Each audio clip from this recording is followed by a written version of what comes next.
নমস্কার, আমি তরুণ ঘোষ। গতকালকে আমি বলেছিলাম যে ইউনুসকে লটকানোর প্ল্যান, পরিকল্পনা, মেটিকুলাস ডিজাইন অন্য রাষ্ট্রে রচিত হচ্ছে। এর বেশি আমি আর কিছু বলিনি। তো অনেকেই জিজ্ঞাসা করেছিল আমাকে কমেন্টে যে কোথায় কিভাবে হচ্ছে না হচ্ছে, কারণ কালকে আমার কাছে ডিটেল কোনো খবর ছিল না। আজকে সকালে খবর পেয়েছি। আমাদের এখন অনেকগুলো খবর উঠে বেড়াচ্ছে, আগে সেগুলো আগে ডিসকাস করে নিই, না হলে পরে এই খবরটা এর মধ্যেখানে হারিয়ে যাবে। ট্রাম্প পুতিনকে বশ করতে চাইছে, বশ করে কোনো রকমে এই যুদ্ধটা মেটাতে চাইছে এবং বাংলাদেশ সমস্যার সমাধান করতে চাইছে, ভারতকে দূর করতে চাইছে। প্রথম কথা হচ্ছে 71 সালের পর থেকে, বস্তুত 71-এর আগে থেকেই ভারতের সঙ্গে যখন কোল্ড ওয়ার যখন শুরু হয়, তখন ভারত বলে আমরা নিরপেক্ষ রাষ্ট্র,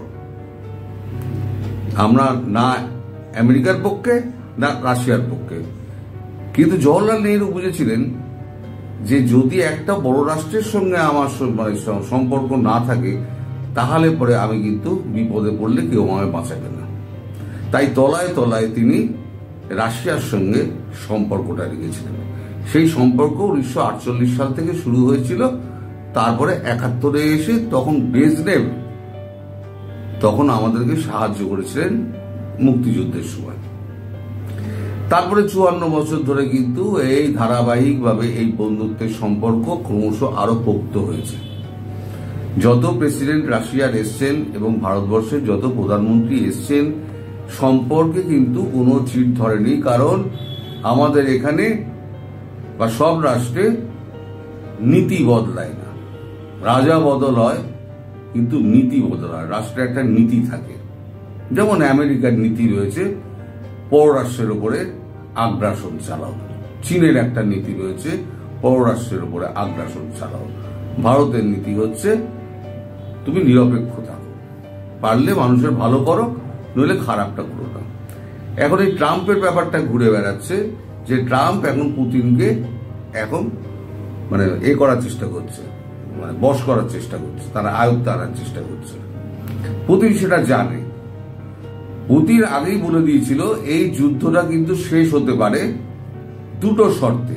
এক হচ্ছে আমি যে জায়গাটা ইউক্রেনের দখল করছি সেই জায়গা আমি ছাড়বো না, আর দুই, ইউক্রেনকে বলতে হবে এবং চুক্তিতে সই করতে হবে সে ন্যাটোতে জয়েন করবে না। এই দুটো যদি হয় তাহলে কালকেই আমি যুদ্ধ বন্ধ করব।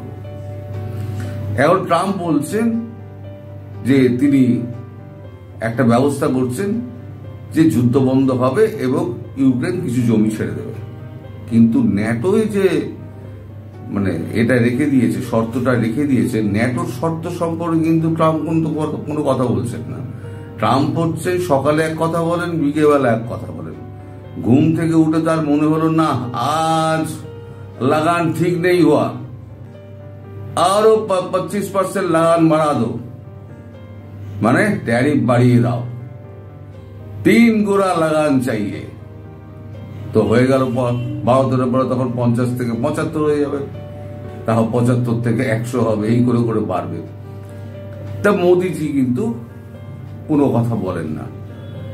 আমাদের যখন সংসদে যখন আলোচনা হয়েছিল সিঁদুর নিয়ে, সেই সময় ট্রাম্পের ওই মধ্যিখানের যুদ্ধবিরতির ঘোষণা নিয়ে রাহুল গান্ধী একটা দাবি তুলেছিলেন যে প্রধানমন্ত্রী মোদিকে বলতে হবে ট্রাম্প মিথ্যেবাদী। মোদি কিন্তু বলেননি। মোদি এটা বলেছেন যে কোনো রাষ্ট্র থেকে, বহির্রাষ্ট্র থেকে কোনো রকম প্রেশার আমাদের উপর আসেনি। পাকিস্তানের ডিজি এবং আমাদেরকে যুদ্ধ বিরতির আমাদের প্রস্তাব পাঠিয়েছে, আমরা সাময়িকভাবে পজ করেছি, এটা আবার যে কোনো সময় শুরু হতে পারে, আমরা পজ করেছি। কারণ কোন রাষ্ট্র প্রধানের বিরুদ্ধে স্বভাবত কোন রাষ্ট্রপ্রধান কোনো খারাপ কথা বলেন না।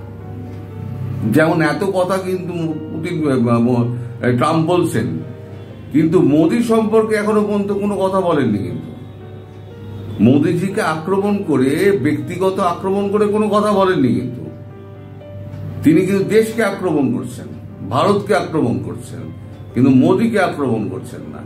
এটা হচ্ছে নীতি। সুতরাং আমার বলার অর্থ হলো, এতগুলো ইতিহাস ঘাঁটার, ট্রাম্প যদি বসতে চান পুতিনের সঙ্গে অবশ্যই বসবেন। কারণ একদিকে তো ট্রাম্প তো রাশিয়ার উপরে চাপ বাড়াচ্ছে, উল্টো দিকে আবার উইচক্রফটকে পাঠিয়ে দিচ্ছে আলোচনার জন্য।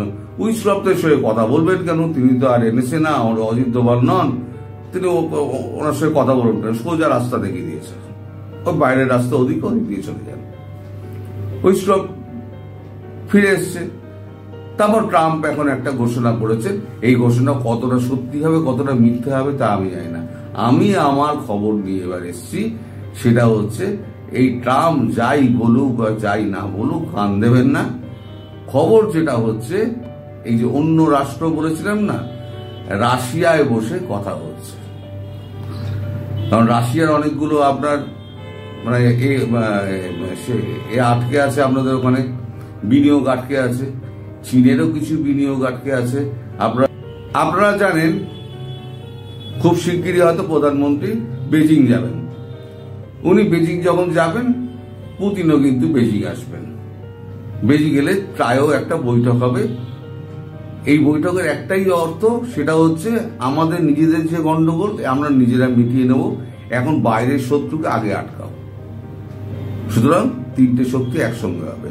কালকে যে ঘটনা ঘটেছে সেটা হচ্ছে প্রধানমন্ত্রী শেখ হাসিনার সঙ্গে পুতিনের ওভার ফোন কথা হয়েছে 17 মিনিট।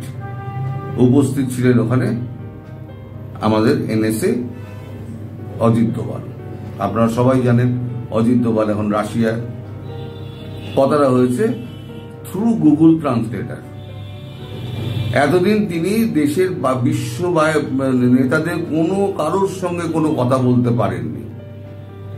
এখন ভারত আস্তে আস্তে, যেমন ভারত বলেছে যে আপনি ভিডিও করতে পারেন, কলিং করতে পারেন, আপনি ভিডিও বার্তা দিতে পারেন। উনি বলেছেন না, আমি দেশে গিয়ে আমি সরাসরি কথা বলবো। উনি করেন না, সেটা ওনার ইচ্ছা। ভারত কিন্তু বলেছে আপনি করতে পারেন। এইবারেতে ভারত বলেছে যে সমস্ত বিশ্বের রাষ্ট্রনেতা যারা আছে তাদের সঙ্গে, যারা আমাদের এই ইস্যুতে যারা সমর্থন করবে তাদের সঙ্গে কথা বলো। আপাতত কথা হয়েছে এর সঙ্গে, রাশিয়া পুতিনের সঙ্গে। এখন আপনারা জিজ্ঞেস করতে পারেন যে পুতিনের সঙ্গে কি কথা হলো। দেখুন, ডিটেলটা আমি আপনাকে বলতে পারবো না, তবে যেটুকু বুঝতে মানে শুনতে পাচ্ছি 2-4 লাইন, সেটা হচ্ছে ওনার শরীর স্বাস্থ্য সম্পর্কে পুতিন খোঁজ নিয়েছেন, উনিও পুতিনের শরীর স্বাস্থ্য সম্পর্কে খোঁজ নিয়েছেন। উনি বলেছেন, পুতিন বলেছেন খুব শিগগিরই আপনার সঙ্গে আমার দেখা হবে, আপনি বাংলাদেশের প্রধানমন্ত্রী হিসেবে আপনি বসার পর আপনার সঙ্গে আমি নিজে দেখা করতে যাব, এবং তারপরে আপনাকে রাশিয়াতে আমন্ত্রণ জানাচ্ছি, আপনি এসে রাষ্ট্রীয় সফরে রাশিয়া আসবেন। এই কথাটুকু হয়েছে, এটা আমি জানতে পেরেছি। এরপর হয়তো দেখা যাবে যে চীনের প্রেসিডেন্ট শি জিনপিং এর সঙ্গে তার কথা হচ্ছে। মানে বাংলাদেশকে ঘিরে যে ব্যাপারগুলো চলছে, যে রাষ্ট্রগুলো আছে তাদের সঙ্গে কিন্তু মোদিজি শেখ হাসিনার কথা বলিয়ে দিচ্ছেন। এটা হলো শুরু। তো এখন যারা এই সমস্ত করে বেড়াচ্ছে, এখন তো মানে দেশটা তো রসাতলে চলে গেছে, তাকে এখন গোছাতে সময় লাগবে। এখন সেই প্ল্যান আছে, কি করে গোছাবে না গোছাবে। ভারত দেরি করে ফেলেছে, অনেক দেরি হয়ে গেছে, সেটাও ভারত মানে দেরি করে ফেলেছে, অনেক দেরি হয়ে গেছে। তো যা দেরি হয়েছে, এবার খুব তাড়াতাড়ি কাজ হবে, যার জন্য খুব মেপে পা ফেলে টুকটুক টুকটুক করে এগোচ্ছে। পাহাড়ি পথে যেমন এগোনো হয়, ভারত সেরকম আস্তে আস্তে ধীর কদমে এগোচ্ছে বাংলাদেশের বিষয়টি নিয়ে। এখনই হয়তো যারা মনে করছেন সিঁদুর এখনই একটু 0.20 হয়ে যাবে, তা হয়তো হবে না, কিন্তু একটা যখন তখন বড় কিছু অপেক্ষা আপনারা করতে পারেন। এই যে সিগন্যালিং গুলো হচ্ছে না, এগুলো খুব গুরুত্বপূর্ণ, ভীষণ গুরুত্বপূর্ণ। তো এর বেশি আর কিছু খবর আমার কাছে নেই। অর্থাৎ গতকাল আমি যেটা বলেছিলাম আপনাকে লটকানোর জন্য অন্য রাষ্ট্রে পরিকল্পনা করা হচ্ছে। তো এটা হলো সেই পরিকল্পনার একটা অংশ। এরপর চীনের সঙ্গে কথা হবে, যার সঙ্গে যা দূরত্ব ছিল সমস্ত মিটিয়ে বাংলাদেশের প্রধানমন্ত্রীর সঙ্গে সবাইকে এক করে নিয়ে গিয়ে ভারত তিনটে দেশ নিয়ে গিয়ে তাকে বসিয়ে দেবে। এবার বাইরের কোন শক্তি আসবে, আয় আমরা একবার দেখে নিই তোরা বাইরের শক্তি কত আছিস, তোদের কত দম আছে। তারপর বাইরে উড়ো খবর অনেক কিছু ঘটবে, এসব রটবে, এগুলো দিয়ে কান দেবেন না। এগুলো ওই ট্রাম্পের উন্মাদের বক্তব্য হিসেবে আপনারা একে কানের পাশ দিয়ে বার করে দেবেন, কানে ঢোকাবেন না। সবাই ভালো থাকবেন, সুস্থ থাকবেন এবং সাবধানে থাকবেন। নমস্কার।